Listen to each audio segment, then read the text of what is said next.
first Friday of the month, so you know the drill.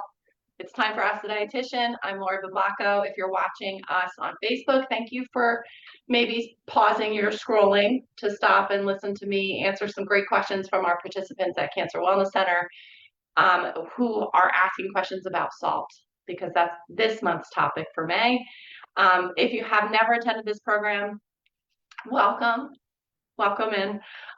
If you have missed previous episodes, because we've done this now for several years, you can just check out Cancer Wellness Center's YouTube channel. We record a lot of the programs, but also Ask the Dietitian. So all of our previous episodes are on that channel. You can check that out on your own time.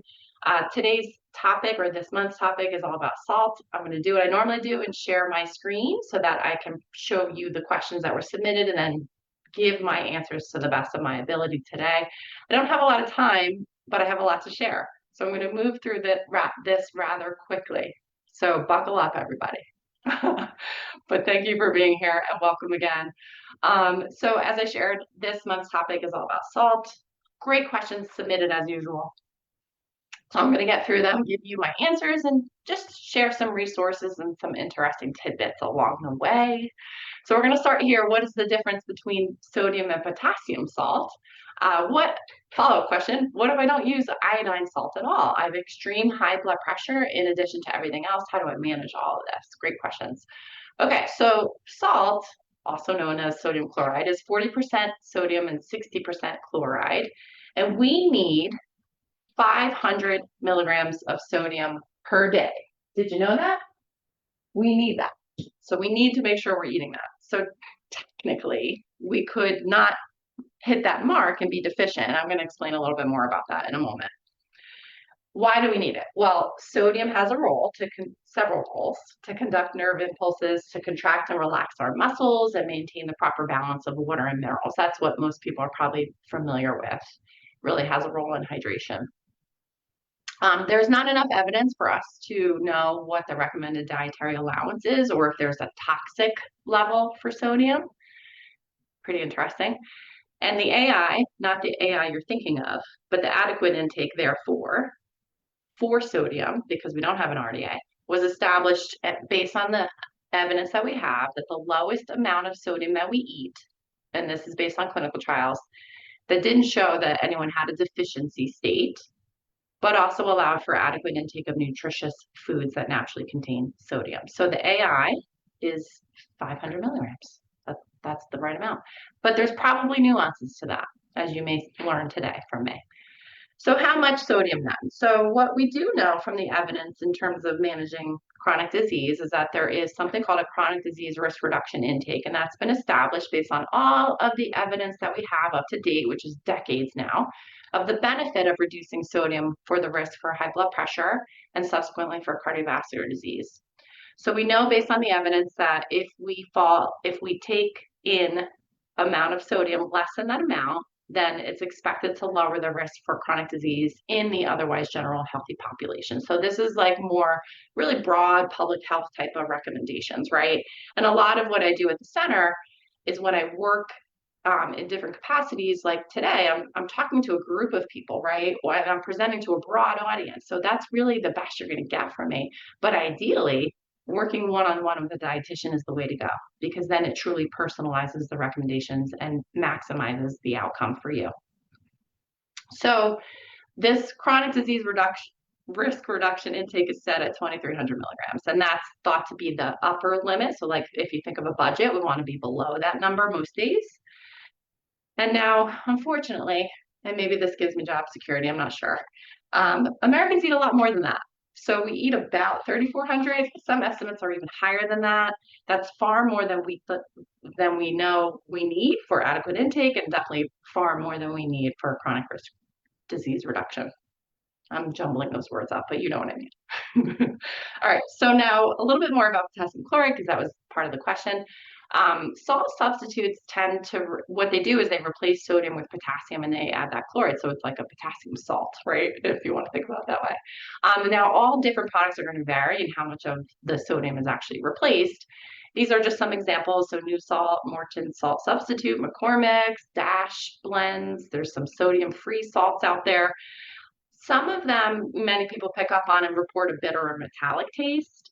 So some people will do a blend of the two. They might do a potassium chloride salt with some regular salt, so you're still getting less sodium overall, and that may enhance flavor. So here's some examples just for you to say. Now, a little bit more about potassium. It is a mineral that we need, and guess what? It's kind of the opposite thing is happening here. We're eating too much sodium, but not enough potassium in our diet. Okay, so that may be coincidentally what is leading to this high risk for blood pressure. Potassium helps to lower blood pressure. And there's many mechanisms in which it works, but most known is that the more potassium we eat, the more sodium we lose through the urine. So if we're consuming excessive amounts of sodium and we're eating enough potassium, we're going to help kind of counteract that mechanism. So potassium also helps to ease tension in our blood vessel walls, which is also important to help lower blood pressure. And research as it relates to salt substitutes that use potassium, research suggests that rates of stroke, major heart-related problems, and deaths are slightly lower for those people that use salt substitutes. So if you're wondering for yourself, I put myself in this category where I have high blood pressure and I'm looking into some of these salt substitutes, that sort of tips the scale in your favor that if you're using them, statistically speaking, based on research, you might put yourself in a favorable category. Check with your healthcare provider if, and that's the operative word there, if you have kidney disease, because guess what? All that extra potassium may not be beneficial if you have kidney disease. So just check first. A dietitian can help you navigate that as well. And this comes up in a question later on too. So the recommended amount in terms of helping manage blood pressure is 3,500 to 5,000 milligrams of potassium per day. We're not coming close to that in typical American diets. And I'm going to share more about that in a moment. So now what about iodine and iodine salt? Iodine is another essential nutrient. It's a micronutrient. It's a mineral, and we need it to make thyroid hormones. So the categories of individuals who need more of it are women who are pregnant or are breastfeeding, and it's really just for their babies to grow and develop properly. If you eat a vegan diet, or if you do not eat any dairy at all, any seafood at all, or any seaweed at all, and so this is conditional, and you do not use iodized salt, it's possible that you're under consuming iodine. Iodine is added to salt, even though it's voluntary now, and this began in like the mid-1920s. And this was done, if you didn't know this, I think this is kind of interesting. It was done to help manage what's known as the goiter belt at that time, and that's the area that we live in the Great Lakes. And that's where the iodine content of our soil was low. So people were under consuming iodine because they were using non-iodized salt at that time, and they were not getting any iodine from their diet. So we were seeing rates of goiter. It was really a public health crisis, and like up to a third, I think, of individuals at that time had goiter or hypothyroidism, and it was all thanks to low iodine in their diet. So a great public health measure was to fortify, in a way, the salt that people were using in their kitchen and with iodine, and it really helped to correct that problem, which is really fascinating. Talk about the power of nutrition, right? Now, goiter is a deficiency of the thyroid hormone, and it's due to the lack of iodine.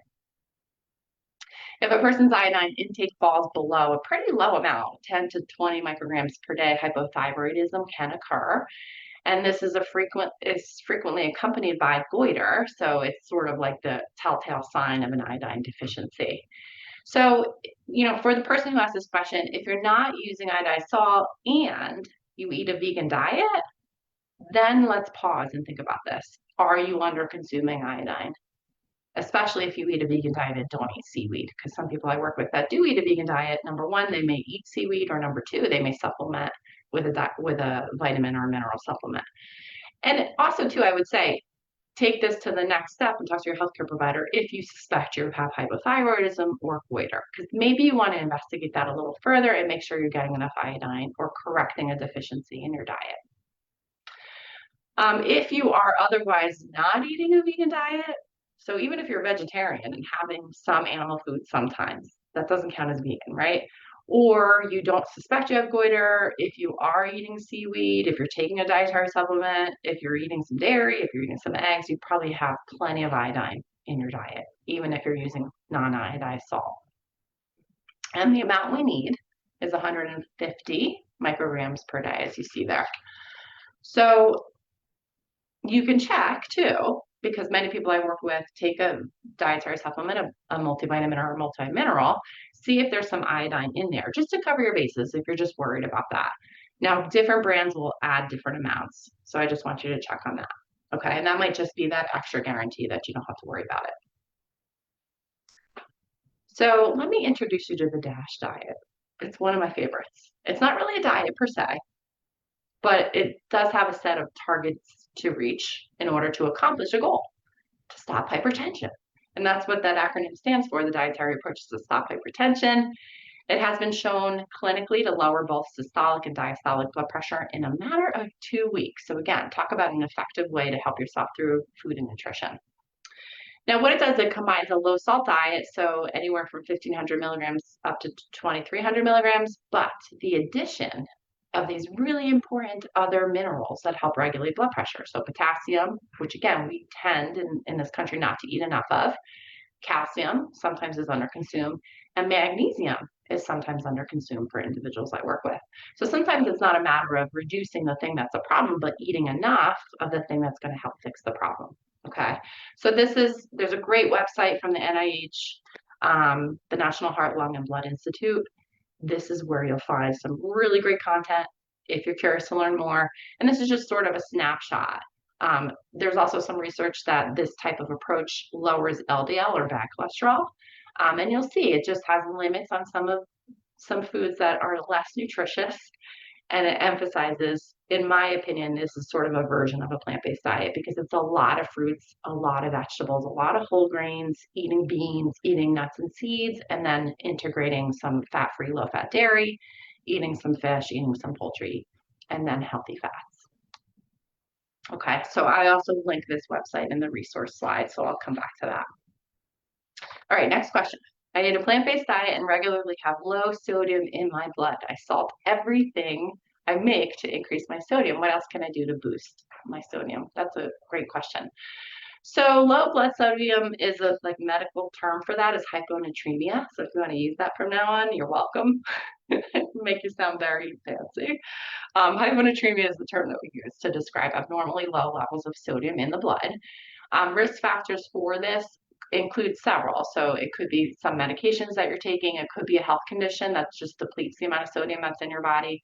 And also some of these symptoms that accompany cancer and cancer treatment, like excessive amounts of vomiting or diarrhea or excessive amounts of sweating. This can also cause hyponatremia if sodium is a part of the fluids that you're losing in those instances.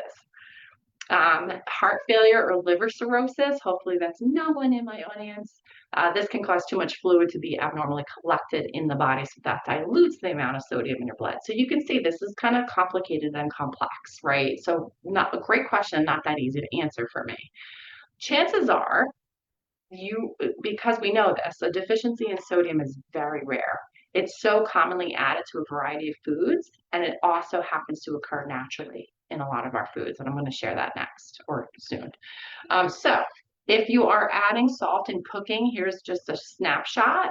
When we use iodized salt too, that may be part of the picture, referencing the last question, but these are just some ranges of the amount of sodium in small, teeny tiny amounts of salt, right? So even if we're using a teaspoon of salt, we've already reached that limit of 2,400 milligrams of sodium per day.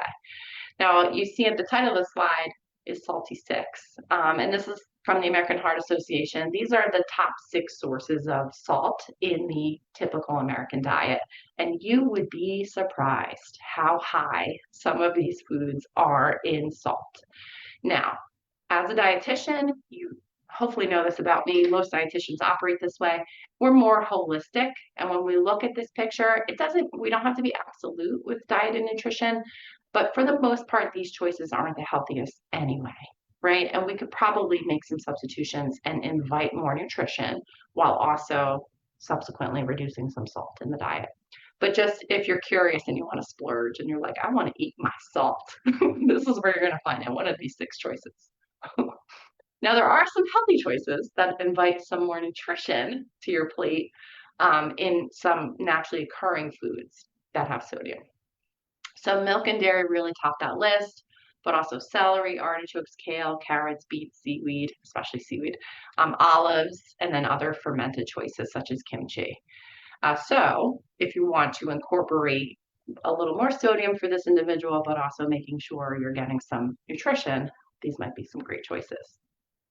But the bottom line is that it's probably not what you're doing in the kitchen or what you're eating. It's probably something else to blame. So making sure that the underlying cause is being managed and understanding what that might be with your healthcare team, and really not settling until you have a better understanding of what that means and how you can help yourself or not, right? Sometimes nutrition can only take us so far. So I would say aim to increase those healthy choices of dietary sodium. And it sounds like you cook, like it sounds like part of the question was when I cook, I add the sodium. I love that because when you cook at home, chances are you're promoting your health in other ways by doing this. Okay. And I think as it relates to managing that hyponatremia, I would certainly just see if your healthcare team can give you better guidance on that. Okay. Okay. Next question. So people who have ME/CFS have low blood volume. Doctors advise a high salt diet and drinking a lot. Generally, that's the operative word there. Generally, doctors advise a low salt diet to keep blood pressure down. Sorry for the typo there. How does one balance these two conflicting pieces of advice? Great question. Also, when did salt become a no-no in our Western medical culture? Okay, so quickly about ME and CFS. So ME stands for myalgic encephalomyelitis, and CFS is chronic fatigue syndrome. So symptoms include, especially for the chronic fatigue syndrome as part of that, difficulty thinking, severe tiredness, and we're talking like exhaustion, like a nap doesn't fix it, right? So we're talking about a different level here, and difficulty with physical and mental exertion. So you can imagine how debilitating this condition is. An estimated 3.3 million people struggle with this. Low blood volume, just FYI, for those who did not submit this question, that refers to a reduction in the volume of blood plasma or total body fluids. Now, there are almost always exceptions to the rule, right? And that definitely is the case in diet and nutrition, which is why, again, working with a dietitian makes a lot of sense. Because when we look online, when we follow social media trends, or if we're listening to a neighbor or a cousin, that's for them, but is that for us? And I think the only way to get to the bottom line and the solution and some real helpful guidance is to work with a dietitian one-on-one.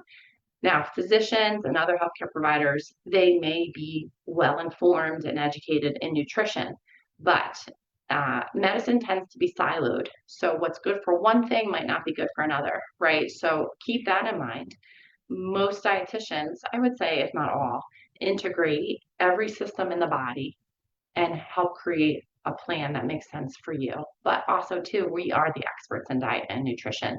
We stay the most up to date about it. This is all we're trained in. We're not trained in any other aspect. So I don't dare talk about other things that aren't related to diet and nutrition. I stay in my lane. So all this to say that if you feel, because this often happens, there's some contradictions or some conflicting advice, especially as it relates to diet and nutrition, working with a dietitian can really help you settle that. There are exceptions, certainly, where to this rule and this narrative that salt is bad for you. And this is a good example.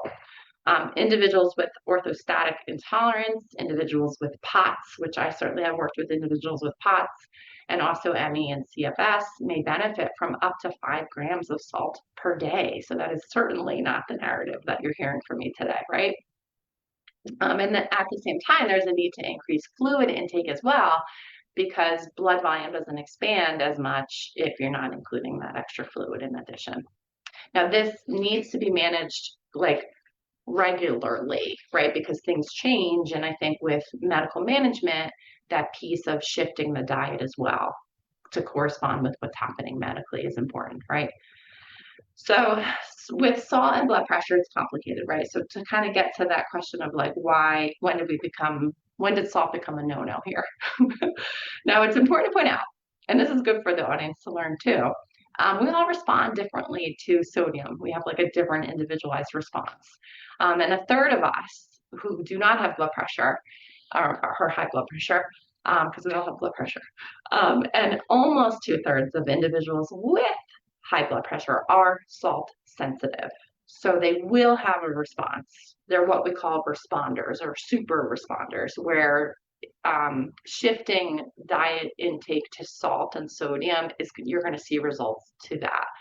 There are almost always, we think, examples where there are people who are non-responders, where if you made those changes, nothing happens. Okay, so that's a great example of, again, working consistently with someone and also checking in to reassess. Okay, I did this, it's been a month or two, I didn't see any results, or yes, I did see some great results. Okay, especially with blood pressure, that would probably change pretty quickly. Now get this, an estimated 1 in 10 of us have an inverse relationship with salt. So blood pressure will actually increase when they eat less salt, okay? Now, we don't have any kind of practical or reliable way to determine who is sensitive or insensitive to salt, and there are definitely a lot of people who probably fall in between, right? So it gets complicated again. Not only that, there are 18 known genetic variants that are associated with salt sensitivity and blood pressure. So think about 18 different genetic variants. That really gets complicated. But as you may be aware, medicine is also has been moving in that direction, where we call it precision medicine, where there is genetics involved in decision making about a drug or treatment, because they're going to match it to what will work or what won't work for somebody. And we may get there, and maybe in our lifetime, to be able to do this with diet as well, which would be really cool. So stay tuned for that, because I certainly am waiting to see what will unfold with all of that. So salt. So it seems like it's very polarizing. There's people who love to say we need it. There's people who are like, I got to avoid salt. There's a lot of debate in this area. Now, what my understanding is, bottom line, we've known for a long time, so mid-20th century, we've known that if you reduce the dietary salt in your diet and you have high blood pressure, chances are, or pre-hypertension, which is the thing, it will reduce your risk for high blood pressure and the consequences of high blood pressure, which are stroke. So it reduces the risk for that. We have enough data to say that that's an appropriate intervention. We know for sure that high salt intake raises blood pressure. Like, we cannot deny that that research exists, right? Now, recent data also suggests, and this is important for many people in my audience, that salt has an impact on our immune system as well. So I think if we recognize that excessiveness of something, even if we're not a salt sensitive person, is it having an impact on our immune system? It's possible. We also know that excessive salt intake has an impact on our bone health, right? So many individuals that I work with who are in the menopausal space, who have bone compromise, we want to also take a look at that as well as the overall comprehensive package for diet. Now, as it relates to nutrition research, just know this, because I'm well aware of it, there's always contradictions. There's one study says this, the next study says that. And that's why it's important to always think about nutrition research in the context of it's an evolutionary process, right? So we're just learning as we go.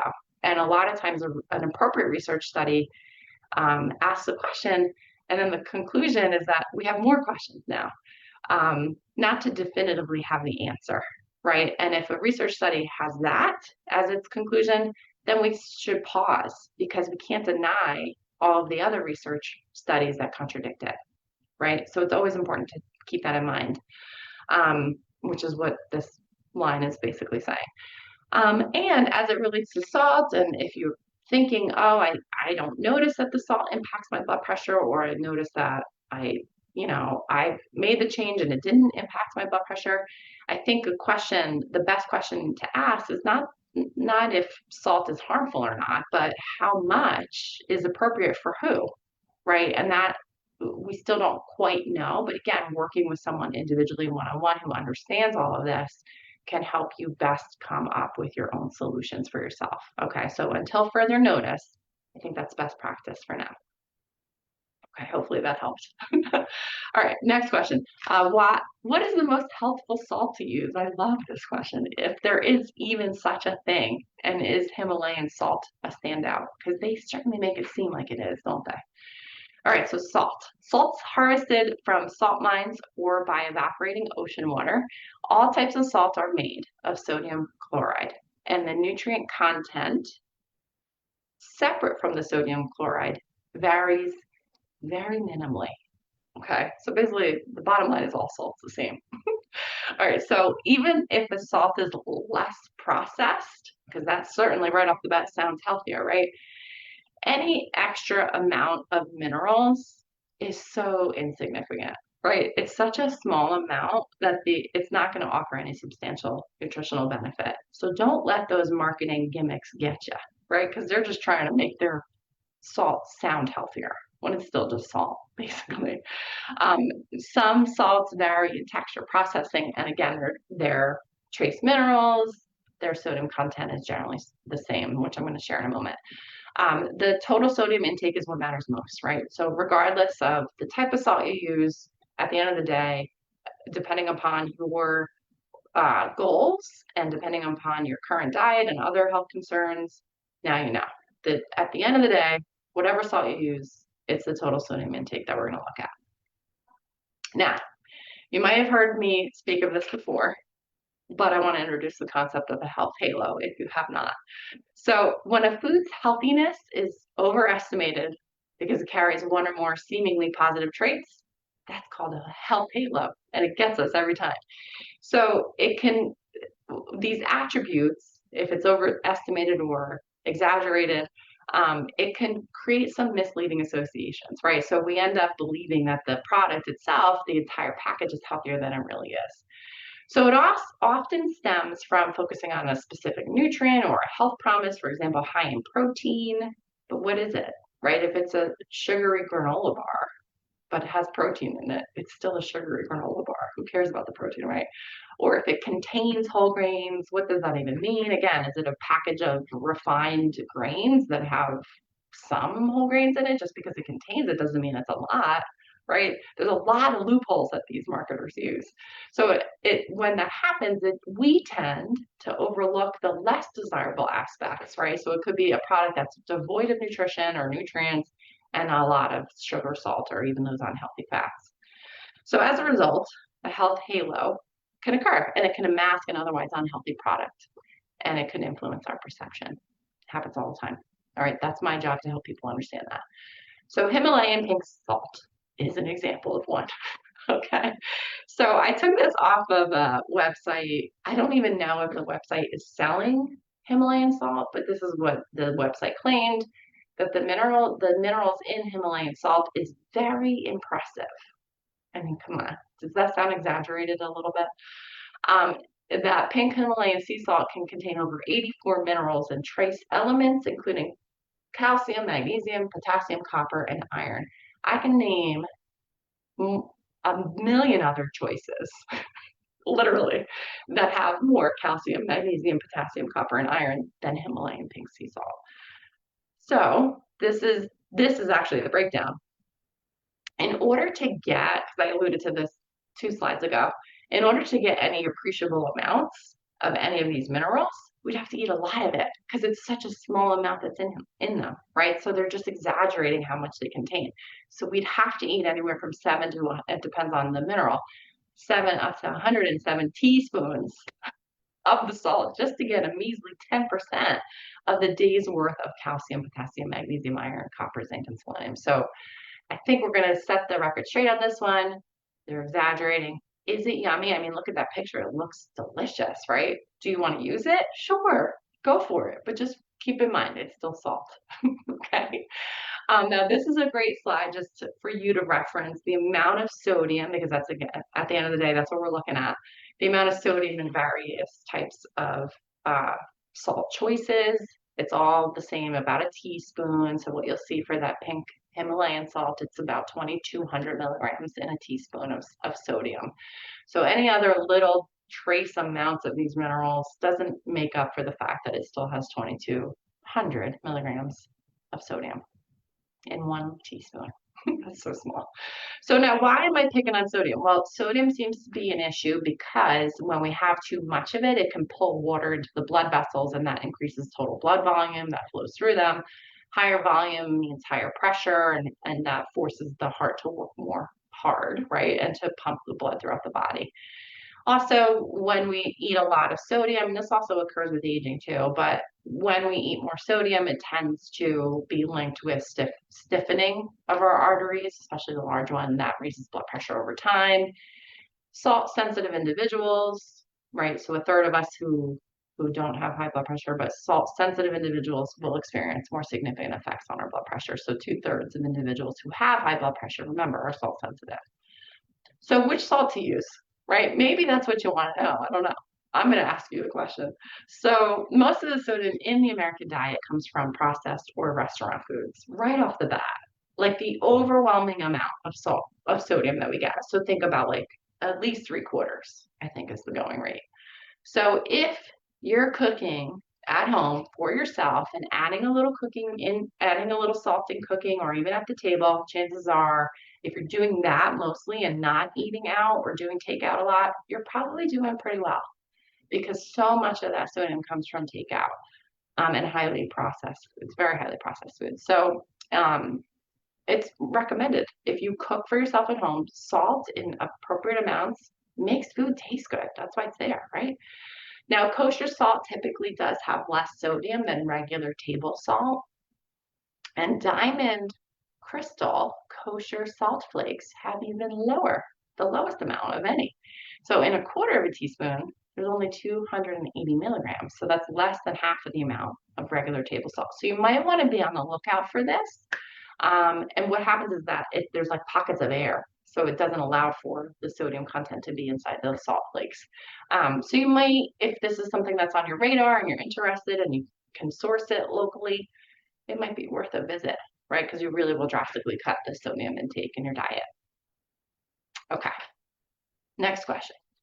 We're moving along. I'm going to read it. Is it true that adding a pinch of mineral-rich salt under the tongue and then waiting for it to dissolve before drinking water provides better hydration because water enters the cells rather than being immediately excreted? Also, some have suggested that creating a saturated mineral solution called Soleil water and adding 1 teaspoon of this to a glass of drinking water is a good way to support hydration and electrolyte balance. Let's go through hydration 101. Now bear with me because this is where I'm going to really move quickly. So the National Academy of Medicine recommends 9.5 cups for women and 13 cups of fluid for men a day. All fluids count. So if you're having 2, even 3 cups of coffee, caffeinated, as well as tea, it counts. Believe it or not, it counts. Juice and milk all count for fluid intake. We also eat fluid. Did you know that? So we get an average of 2 or 3 cups of fluids from the food that we eat. Most of us do really well with this. Now, if you're over the age of 70, surveys suggest that you tend to drink less, right? And that's just according to national averages. So you might drink only 7 cups a day. So put that in perspective there. Now, you may need more fluid if you're in a hot climate, if you exercise a lot and sweat a lot, if you eat a lot of salt in your diet or you eat a high protein diet, if you drink alcohol excessively or just regularly. If you have fevers, older age, you may need a little bit more. So we may skew that number a little bit higher. Water is the best choice. If you're looking to hydrate yourself, bottom line, water is number 1. Okay. There's a nuance to that I'm going to talk about in a moment. So this is a nice, lovely chart. If you're concerned that you're not hydrated, because I think that's where this question is coming from, use this chart. This is the color of urine. Isn't that fun, right? So really scientific-y here. Now, when we're dehydrated, that means we don't have enough fluid in our body.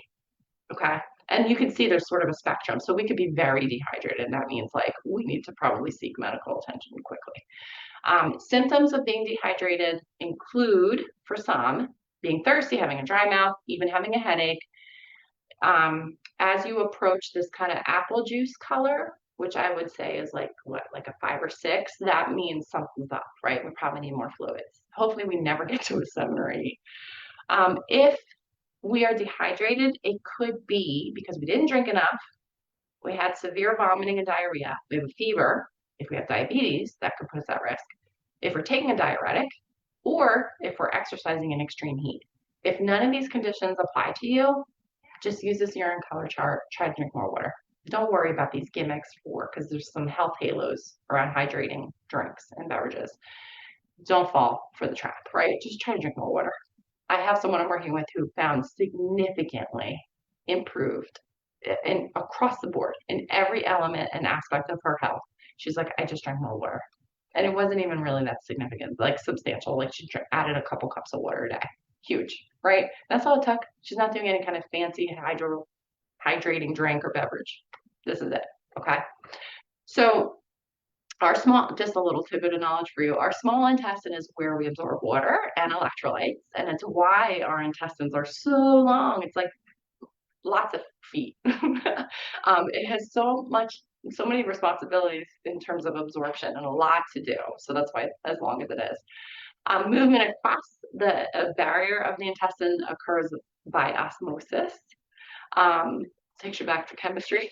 So sodium acts like a magnet and it draws water into our cells from the intestines. And then other electrolytes like minerals, including potassium, calcium, and magnesium, they're also involved with the balance of fluid in and out of our cells from the intestinal tract. But here's what I want you to know. Depending on the pinch that you put under your tongue. Now, there's such a thing as a 2-finger pinch, and there's such a thing as a 3-finger pinch. I didn't know this. So 2 fingers, let's just say, is about 1/8 of a teaspoon. If you have 3 fingers, you might be pinching more. I don't know. I'd have to figure that out. But that's the equivalent. 1/8 of a teaspoon is the equivalent of 300 milligrams of sodium. Remember, we want to kind of cap that limit at 2,300 for most of us, right? So 300 milligrams under the tongue right off the bat. What else are you eating? Are you getting a lot of sodium already? You could try this, right? But chances are you're probably fine, and this isn't going to make a difference for you. A good rule of thumb is that if you're worried, because most of the individuals I work with are relatively healthy, they're not really sick, they don't have a health condition that's caused, they're not on diuretics. If that's also not you, if you're worried about hydration because you're exercising, the rule of thumb is that if you're exercising for more than an hour, you just need water and just go about your day eating a normal healthy diet. You're going to be fine with hydration and your electrolytes. You don't need any fancy drinks. Okay. And that's what I'm trying to say here. So just drink enough fluids, make sure mostly water, and then eating your fruits and veggies, especially because that's where, like the DASH diet, that's where we find a lot of our other electrolytes like magnesium and potassium, especially. Okay. Now a little bit about Soleil, because that question was asked. Here's the recipe for it in case you're interested. It's 1 part salt to 4 parts water. You cover and shake it. You let it sit for 24 hours. You add this brine to a cup of water the next day. Some of the claims for Soleil are based on the idea that it's Himalayan pink salt, right? So here we go again with this salt. It's sort of like a good comparison, and I came across this recently and I love it. Is that it's like eating a bacon double cheeseburger with a few bits of shredded iceberg lettuce. Like, what's the point, right? You're still eating the bacon double cheeseburger, so you're still getting all that salt, right?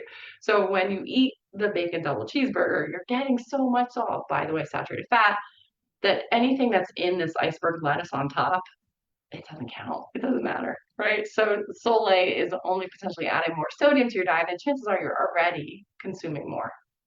And chances are you probably need less.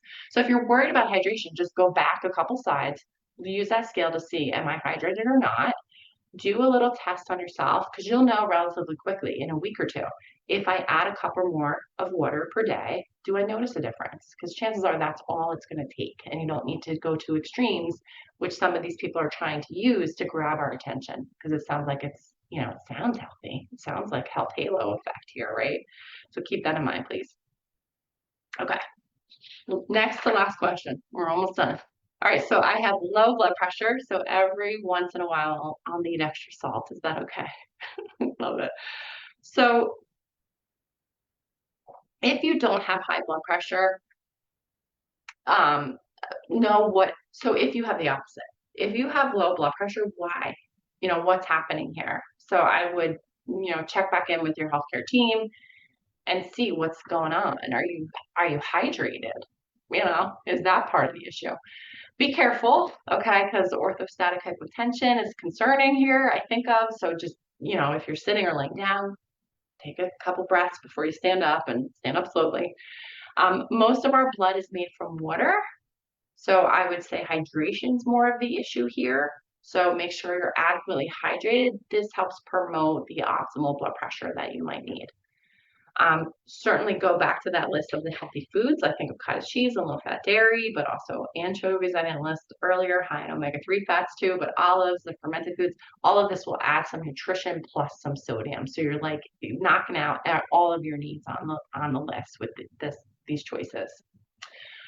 You may be in the same category. It's possible you may be just like the rest of us eating a ton of salt, and you just might have something else going on where you need a little bit more fluid, or something medically is driving that low blood pressure. So I would check in with your medical team. And if you do, and you get some answers and you want to work on your diet with me, I'd be happy to help.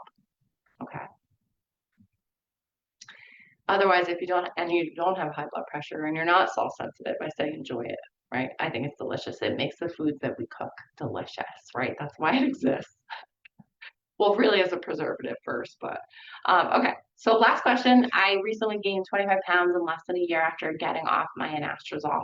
So this is common. So especially when I hear anastrozole, I think obviously that was used for breast cancer management. So literally as little as half of individuals with breast, prostate, and colorectal cancer actually gain weight during and after their treatment. That doesn't seem fair, right?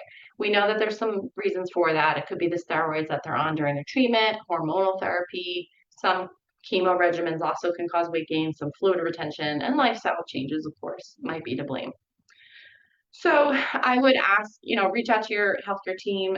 Know this, that some treatments also do affect thyroid function. So could that be the case for you? It's always good to rule that out. It's part of the process, right? And then know this, that there's a lot of work being done in this area. There are a lot of active clinical trials where they're looking at a lifestyle management intervention, and they're hoping to minimize the weight gain that many people experience, but also to taking people who have gained and helping them to lose the weight.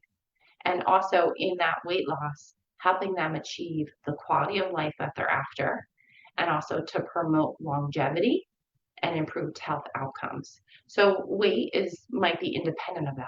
Sometimes people lose 10 of the pounds, 10 out of the 25 pounds that they gained, but they still see those results. And so sometimes that's welcomed as a result of that too. So a lot of work is being done in this area.